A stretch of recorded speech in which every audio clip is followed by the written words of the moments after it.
Hey pilgrims, Pastor Craig, Horton Congregational Church. Well, here we are, the middle of September, 1st of October is coming up, and that's the beginning of archery season for deer here in south central Michigan. So I'm out here with my target and my bow, and we're getting a little bit warmed up here. I got to get in shape, got to get the muscles in shape, got to make sure we've got this sighted in a little earlier this afternoon. Had Audra out here with her bow, and we got that sighted in. Moved the sights just a little bit and got those to work.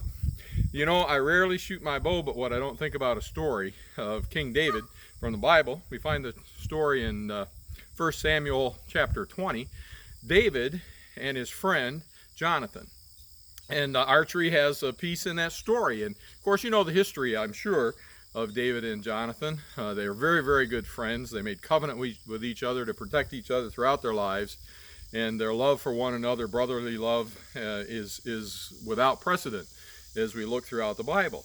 What's interesting about that, and we'll get to a lesson that I think we can learn from that, what's interesting about it is, of course, Jonathan was the son of King Saul. Saul was the king that was fighting the Philistines when David came to fight Goliath. Saul was then the one that was troubled by an evil spirit, and David was called to come play music for him on a harp because he was a great musician. Saul was the one also, though, however, who took a spear and tried to pin David to the wall and spent years and years and years pursuing him as David tried to avoid him, saying that he would never kill or harm God's anointed king. Saul had been anointed king of Israel prior to that. And David said, even though he's trying to kill me, I will never do that, because he was God's chosen. But of course, we learned later on that David was to supplant Saul as king of Israel. And Jonathan is part of that story and plays in with pieces of that. We have such a wonderful bond between them that even later in David's life, once he has become king, he protects Mephibosheth, who was Jonathan's son, in order to continue to pursue and continue to honor that covenant even after Jonathan had been killed in battle. So anyway, the story with the archery goes like this. It seems that Jonathan didn't believe that Saul was trying to kill David, and at one point then David comes to Jonathan and tries to explain this to him. Jonathan says, no, I don't believe it. He says, my father would never do anything, especially harm you, without consulting me first. He said, I'll tell you what David said. He said, tomorrow is the new moon, and there'll be a festival, there'll feast at your father's house, King Saul's house. I will be expected to attend, but I'm going to go away. I'm going to go hide in the field for 3 days. And we'll see if Saul misses me at the feast of the new moon and the subsequent days after that. And he said, if he asks about me, Jonathan, what I would like you to say is that David went back to Jerusalem, to the city of his fathers, because there's a sacrifice there that he needs to participate in. And we'll see what Saul's reaction is to that. If Saul says, well, that's good, and is fine with that, he said, then we'll know that perhaps you're right. Perhaps your father is not have it in his mind in order to kill me going forward. That's not his intent. But if he says he gets angry and gets upset and is mad about the fact that I'm missing, then we'll know in fact he intends evil for me. And so of course they had the feast of the new moon, and David's not there. And the first night Saul doesn't say anything about it. He thinks, well, maybe he's ill, maybe he was maybe somehow got contaminated spiritually or in his practices, so that he's not able to join. He's unclean, is not able to join us.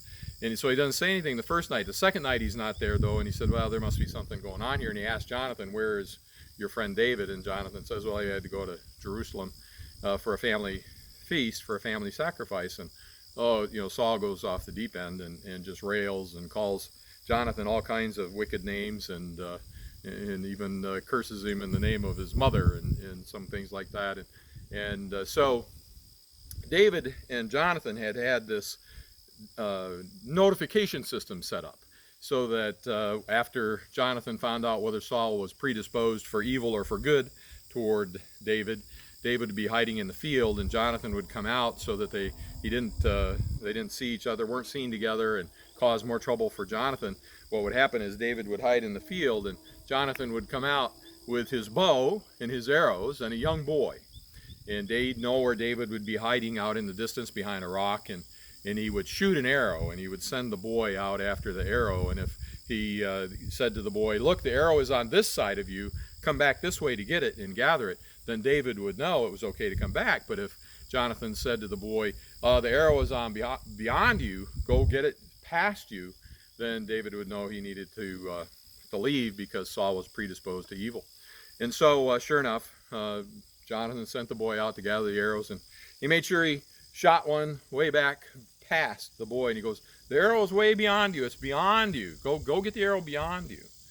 And through that, told by that code, David, that Paul was predisposed for evil toward him and that he probably ought to vamoose and protect himself. What I find interesting about that, and I think the lesson for us, is that God works in those intrigues of men. You know, we look at the tangled web that is woven by men and women as they try to be successful and try to get their way and try to influence the world. And we see influencers on social media. We see powerful men and women in Congress or in leadership roles in other kinds of institutions, even within the church, that are trying to weave tangled webs as they fight for power or for recognition, for fame. What I find interesting is that we need to recognize, even in those intrigues, even in those kinds of the spy novels or TV shows, they can seem as wicked as those sometimes. But in reality, in the truth of life, as we are working on our relationships with people, even in those circumstances, even as we watch what's going on in leadership within this country, within this world, within business, within politics, in all those circumstances, God can be working, and he will be working. He'll take all those intrigues of men and women and turn them to his will, because he is sovereign with that. He is good with that. All good gifts come from above, and we know that in all things God will conquer. Oh, it may not be in our lifetime, it may not be in the next couple days, it certainly will not be in what we think our timing is, but in the eternity of God's plan. He is working in all of those little nooks and crannies. No matter what we're doing, no matter what we're thinking, he is able to work in that to accomplish his will. In that we can have faith. In that I hope you have faith. In that I hope you pray for faith to trust God's sovereignty and his plan and his will working in your life through all the intrigues, the ups and downs, the good, the bad. Oh, and by the way, happy hunting and have a great day. God bless.